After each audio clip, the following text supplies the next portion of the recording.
सबल, भूमाफियाओं से उपजिलाधिकारी चंदौसी राजपाल ने खुद की जान को बताया खतरा। थाना में 2 लोगों के खिलाफ दिया शिकायती पत्र।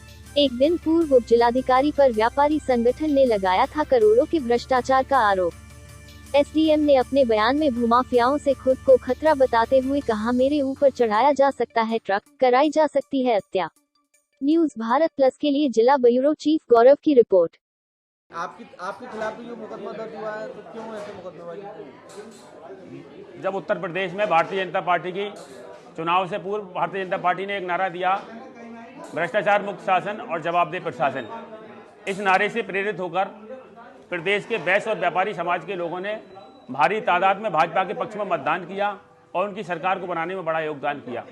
वैश्य और व्यापारी समाज के लोग आज भी ये मानते हैं कि योगी आदित्यनाथ एक ईमानदार संत मुख्यमंत्री हैं और मेरा मानना है कि जिले के जिलाधिकारी और जिले के पुलिस अधीक्षक ये दोनों भी ईमानदार हैं। लेकिन चंदौसी तहसील में जो राजपाल सिंह हैं, जो एसडीएम हैं, इनका भ्रष्टाचार का धंधा किनके संरक्षण में पल्लवित पोषित हो रहा है, ये नहीं समझ में आ रहा है। इन्होंने अभी हाल ही में अनेकों व्यापारियों से अवैध वसूली की। एक व्यापारी से 6 करोड़ रुपए की इन्होंने घूस मांगी। उस व्यापारी से 11 लाख रुपए इन्होंने राजस्व के नाम पर सरकारी खजाने में जमा करा लिया। 11 लाख रुपए का स्टाम्प भी मंगा लिया। 17 लाख रुपए के उनके एक अधीनस्थ अधिकारी ने ठग लिए।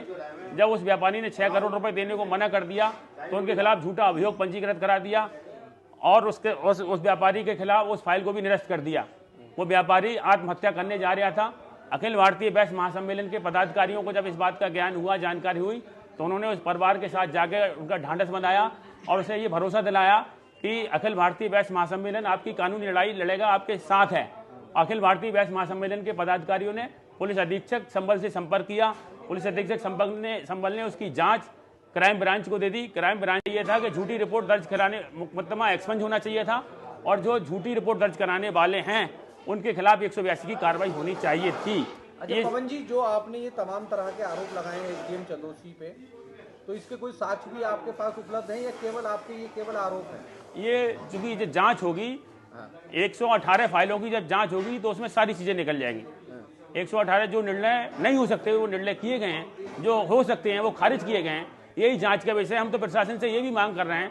कल भी मैं डीएम साहब से मिला था, जांच अधिकारियों से मिला था, कमिश्नर साहब से मुरादाबाद मिला और हमने ये मांग की है कि ये जो भ्रष्टाचारी अधिकारी यहाँ पर तैनात हैं वो साक्ष्यों को नष्ट कर रहे हैं और गवाहों को धमका रहे हैं, झूठे शपथ पत्र ले रहे हैं।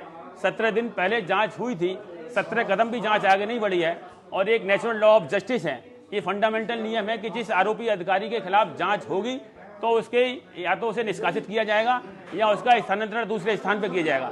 हमने जिलाधिकारी महोदय से ये मांग की और अधिकारियों ने हमारी बात को गंभीरता से सुना है और हमें निष्पक्ष जांच कराने का आश्वासन दिया है। तो ये आपने जो जांच चल रही है इसमें अधिकारियों को साक्ष्य उपलब्ध कराए हैं या केवल आरोपों के? साक्ष्य उपलब्ध कराए हैं और क्या क्या साक्ष्य हैं वो आपको अभी देना ठीक नहीं है क्योंकि जांच चल रही है। काफी साक्ष्य हमने अधिकारियों को उपलब्ध कराए हैं और बाकी साक्ष्य अभी दिए जाने बाकी हैं। ये कौन व्यापारी हैं जिनसे करोड़ों रुपए की घूस मांगी गई? उनका नाम लेना ठीक नहीं है क्योंकि वो अभी खुद डिप्रेशन में चल रहे हैं। उनका नाम लेंगे तो कोई अनहोनी घटना घटित न कर लें। जब साक्ष्य सामने आएंगे, जब जांच रिपोर्ट का खुलासा हो जाएगा तो नाम आपके सामने आ जाएगा। सर, आप 2 लोगों के खिलाफ एफआईआर दर्ज कराने आए हैं सर, क्या पूरा मामला है? ये पवन कुमार गुप्ता हैं। इनके द्वारा कभी कर्मचारियों से, कभी अधिकारियों को टारगेट करके फर्जी शिकायतें की जा रही हैं। उसमें हमारे दानवीर लेखपाल पर भी आरोप लगाया कि उसके द्वारा पैसे मांगे जा रहे हैं, जबकि कोई ऐसा प्रूफ नहीं है और उस पर दबाव बनाकर कार्य करवाने के लिए और इस तरह के अनर्गल उन पर भी और हमारे ऊपर भी ये आरोप लगाए गए हैं, जिसमें प्रेस के माध्यम से भी उन्होंने फर्जी शिकायतें, फर्जी इस तरह की बातें की हैं और हमारे ये स्टेनो हैं। उसके अलावा अर्दली, इनको बुलाकर भी धमकी दी गई कि तुमको और तुम्हारे एसडीएम को फर्जी मामले में फंसाएंगे और छोड़ेंगे नहीं और अगर नहीं सुनेंगे तो ऊपर तक ले जाएंगे और इनका मर्डर भी करवा सकते हैं। तो उससे जान माल का खतरा भी है। उन्होंने ये भी कहा है कि अगर फर्जी टाइप से ट्रक वगैरह चढ़ा के मर्डर भी करा सकते हैं। तो इस समय 2 लोग हैं। ये गिरीश अग्रवाल हैं, उनके द्वारा भी हमारे स्टेनो हरिओम है और हमारे जो अर्दली हैं इनको बुलाकर ये संज्ञान में ये चीज़ें कही गई हैं और अनर्गल इस तरह के दुष्प्रचार किए जा रहे हैं। तो ये पवन गुप्ता और गिरीश अग्रवाल, तो ये है, इनके पास है पूरा, तो ये तहरीर में दी गई है, तो इनके विरुद्ध FIR दर्ज कराया जा रहा है और इन पर कार्रवाई कराने के लिए थानाध्यक्ष महोदय का अनुरोध किया गया। कल जो उन्होंने प्रेस कॉन्फ्रेंस की थी उसमें आपके ऊपर तमाम उन्होंने गंभीर आरोप लगाए थे। ये गंभीर आरोप लगाए गए हैं बिना सिर पैर के, ना उसमें कोई साक्ष्य है ना कुछ है, और केवल ये दबाव बनाने के लिए फर्जी शिकायतें की जा रही हैं और इसके लिए भी इसमें संज्ञानित किया गया है।